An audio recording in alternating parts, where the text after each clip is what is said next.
मनोज सिन्हा का एक बयान आया है कि एक स्ट्रिक्ट लॉ होना चाहिए जो जमात जैसे जो ये जमात इस्लामी जैसे इनको इलेक्शन में लड़ने नहीं देना चाहिए। क्या आप आज क्यों जाग गए ना एलजी साहब?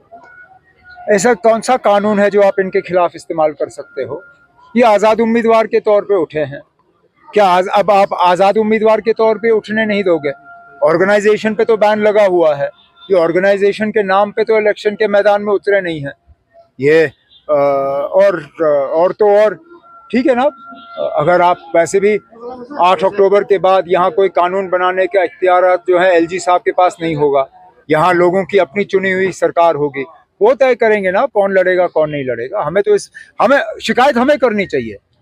मैदान में हमारे खिलाफ उतरे हैं, वोट हमारे खिलाफ लेने की कोशिश कर रहे हैं, हम इस तरह की मांग नहीं कर रहे हैं, तो एलजी साहब क्यों कर रहे हैं ना? अब उनको क्या परेशानी है? साहब अभी जो सूरत हाल हम देख रहे हैं, जैसे कि इंजीनियर रशीद है, वो कह रहे हैं कि मैं लिख के दूंगा उमर साहब नहीं जीतेंगे। अब इंजीनियर रशीद साहब जरा पहले जो आज उन्होंने एबीपी के जरिए इंटरव्यू दिया है उसका जवाब दें। इंजीनियर रशीद साहब ने खुले अल्फाजों में ये कहा है कि आज अगर 8 अक्टूबर के बाद बीजेपी को नुमाइंदों की ज़रूरत पड़ी, एमएलएज की ज़रूरत पड़ी, तो बीजेपी के लिए इंजीनियर रशीद साहब के दरवाजे खुले हैं।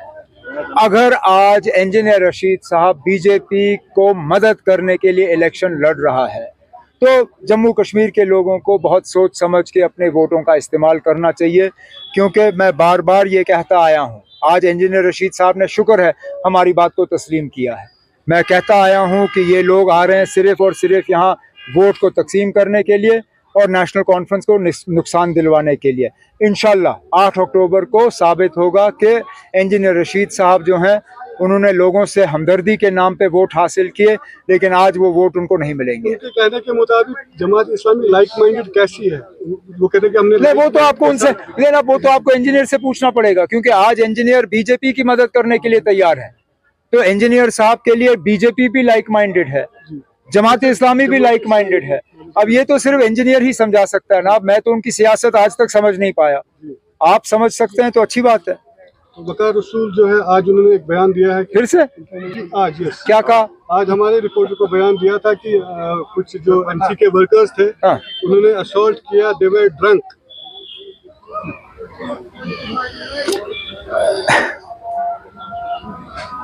अब फ्रस्ट्रेशन में लोग बहुत कुछ कह जाते हैं। वकार रसूल साहब कुछ ज्यादा ही फ्रस्ट्रेट हो गए हैं। अब इलेक्शन खत्म हो गया है, उनको चुपचाप बैठना चाहिए, 8 अक्टूबर का इंतजार करना चाहिए। लोगों का फैसला हमारे सामने होगा। बाकी रही बात उनकी अपनी तंजीम जो उनकी कांग्रेस पार्टी है, उन्होंने उनके इन बयानों को पसंद नहीं किया। उनको जो नए पीसीसी के सदर बने हैं उनके तरफ से मार पड़ी है एक बयान के जारे। उन्हें अपनी पार्टी का जो है नेशनल कांग्रेस का ख्याल रखना चाहिए। हम अपनी पार्टी का ख्याल रखेंगे ना। एक बात का जवाब नहीं दिया। किस बात का? आप इनको क्यों लगता है कि आप ही